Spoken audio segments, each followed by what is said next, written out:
कृपा दृष्टि सब कटक निहारे, अब भय श्रम रहित राम बैठारे। अब सुनहु माहि विधि रिपुमारे, और सुर नर मुनि सब भय सुखारे। रघुनाथ जी ने कृपा दृष्टि से सब कटक को देखा और बैठाया, वे सब श्रम रहित हो गए। शिव जी बोले, हे पार्वती, इस प्रकार शत्रु को मारा, सुर नर मुनि सब सुखी हो गए। अब सो सुनाहू भुजा ते ही केरी, अब खग जी गई लंक सर प्रेरी। अब मेघनाथ आंगन में परी, अब बाण बेधि सोड़ित सन भरी। वह अब कथा सुनो जो लक्ष्मण के बाण की प्रेरी। पक्षी के समान मेघनाथ की भुजा गई, वह बाण से विंधी सोड़ित से भरी भुजा मेघनाथ के आंगन में पड़ी है। और राजति तहाँ सुलोचन कैसी, और रति ते रुचिर रूप गुण जैसी। और नाग सुता 10 कंध पतोहू, और वासावरी पुतिया छविमय जोहू। वहाँ रति से भी अधिक गुण रूपवती सुलोचना रहती थी। यह नाग वासुकी की पुत्री वासुकी, जो जब मेघनाथ ने जीता तब उसने हारमान अपनी कन्या दे दी। यह दशकंधर के बेटे की बहू, इंद्र के शत्रु मेघनाथ की स्त्री परम सुंदरी थी।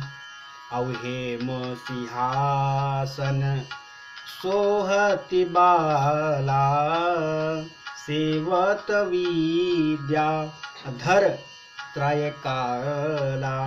अपूजत विविध विनय करताही, सुख प्रमोद को सकत सराही।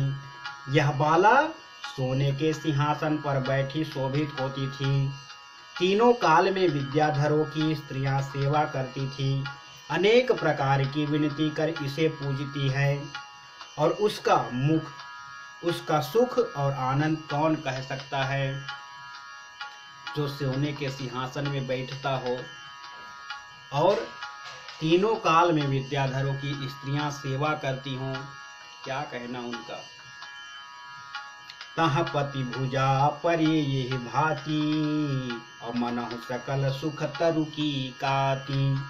वहां मेघनाथ की भुजा इस प्रकार पड़ी थी जैसे सुख सूखे वृक्ष की कांति हो। और तब निज दासिन देखी तहाँ, और सोणि स्रवत भुज दंड। और भयउ समर आश्चर्यमय, और मनहु अखंडन खंड। सियावर रामचंद्र की जय। तब उसकी दासियों ने रुधिर चोचाते हुए भुजदंड को देखा और कहने लगी कि आश्चर्यमय, ये कैसा युद्ध हुआ जिसमें अखंड का भी खंड हुआ दिखता है। मतलब समझ में नहीं आ रहा है उन लोगों की कि इतना शक्तिशाली, इतना माया वाले राक्षस को कैसे मार सकते हैं कोई, बहुत मुश्किल। लेकिन परमात्मा के आगे किनकी शक्ति टिक सकता है। नारायण कहो। सुनकर सकल सखी मुख बयाना, अब तजी सिंहासन उठी सुनैना। अप्रेम सुभाय धुक धुकी धर की, और सूचक शुभ दहिन भुज फरकी। सब सखियों के मुख से वचन सुन सिंहासन छोड़कर सुनैना उठती है। प्रेम के स्वभाव से सुलोचना की धुकधुकी धड़की और अशुभ सूचक दाहिनी भुजा फड़कने लगती हैं। औ होत महारण रावण रामहि, वीर धुरीण मोर प्रियतामहि। औ सकल सुरासुर सकै न जूझी, औ विधि वामता परत नहीं बूझी। मन में सोचने लगी, रावण और राम में महायुद्ध होता है, मेरे वीर धुरीण पिया भी उसी युद्ध में है। यद्यपि स्वामी से देवता राक्षस कोई नहीं लड़ सकते, पर वाम विधाता की गति जानी नहीं जाती कह रहे हैं। औ इतना कहत गई चलियापू, अपति भोज लखी करी कोटि कलापू। कंचन मणि गण भूषण सोई, महाविटप सम आन न कोई। इतना कहकर सुलोचना आप ही चली गई और पति की भुजा देख अनेक विलाप करने लगी। सुवर्ण के गहनों में मड़िये जड़ी हुई है, यह महावृक्ष के समान मेरे पति की भुजा के अतिरिक्त और कुछ नहीं हो सकता, इस तरह वो जान गई। और देखत मनहिन आवत तेहि, और जासु प्रभाव सुना पहलेहि।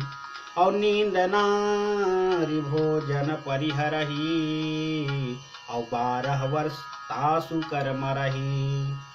परंतु देख कर भी पति के मरने का विश्वास नहीं होता था, क्योंकि उसके प्रभाव को पहले ही सुन रखा था कि जो 12 वर्ष तक नींद नारी और भोजन त्याग देगा, उसके हाथ से मेघनाथ मरेगा।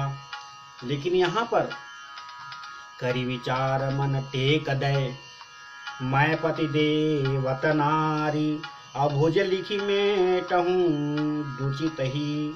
और सुनी कर दिन पसारि सियावर रामचंद्र की जय। यह विचार मन में दृढ़ किया कि जो मैं पतिव्रता स्त्री हूँ, तो यह भुजा लिख कर मेरा संदेह मेट देगी। यह सुनते ही हाथ फैल गया। कितना अद्भुत! और आगे क्या होता है? बोल बाके बिहारी भगवान की जय।